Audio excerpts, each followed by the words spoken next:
Now we move on to Petersburg and Kecoughtan. If there was one problem for Kecoughtan going into their matchup with Petersburg, it was turnovers, and that would rear its ugly head yet again in this one against Petersburg. And Petersburg would get off to the fast start because they have the Central Region Player of the Year headed to play his college basketball in the CAA at Towson. That's Frank Mason right there. And he's a senior guard who knows how to get it done on the big stage. And Mason came out firing from deep, and he pulls the trigger with a three-pointer, and it's in. He certainly has a green light for the Crimson Wave, and he is no stranger to the state tournament as he played significant minutes as a sophomore for this Crimson Wave team. But Kecoughtan not to be outdone. We'll find Saunders on the rebound, and the kick-out three is nothing but net. You don't want to give the Warriors third and fourth opportunities with their size and length and perimeter shooters on the floor, and they make them pay. But Frank Mason comes right back at you with another three-pointer. 16 points for Mr. Mason in the first 5 minutes of the game. Just tremendous.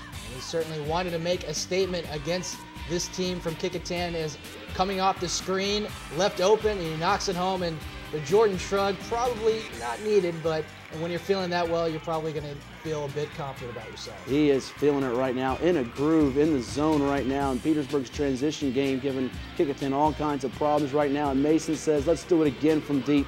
Count it. Three-pointer, he can't be stopped right now. And the Petersburg Crimson Wave fans out in full force, rolling their approval. Kecoughtan needs some kind of answer on a run, and they'll go to the junior point guard Nate Motley, who had a devastating injury a year ago, but he's showing some toughness here and some three-point shooting as Kecoughtan starting to chip into that Petersburg lead. As Motley again knocks it down, had 4 three-pointers on the night. Kecoughtan as a team had 6. Unfortunately, Mason for Petersburg had 5 three-pointers by himself as Motley again hits from deep, trying to keep the Warriors in this one here in the second half. Motley's hot second quarter with 4 threes actually gives Kecoughtan a brief lead in the second quarter, but Frank Mason just isn't done. That time he'll miss. Kecoughtan will get the rebound and a chance to start the break now as Motley has it. He's going to dribble here.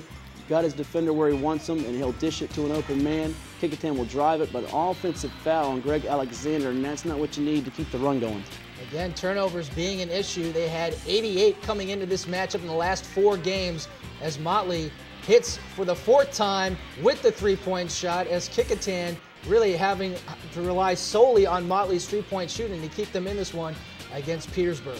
A great burst of energy from Kecoughtan, but would it wear him out in the second half as Petersburg now reclaims the lead on Dwayne Thomas's jumper. The Warriors continue to swing the ball here on the outside. Saunders drives it, kicks it back out, but it's a turnover, and Petersburg will capitalize on those with the dunk from Marcus Hoosier. Petersburg now has it in the front court here. Dwayne Thomas will give it to Mason. Mason tries to get the screen and the three-point shot off, and it's in again as Mason just cannot be stopped right now.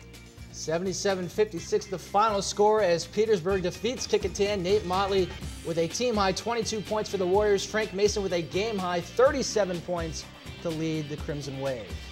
Hampton and Henrico in the AAA state semifinals. The Crabbers are moving to the championship game as Sammy Royal drops in 19 points. Jordan Baker had 17 as the Crabbers defeat Henrico by 14.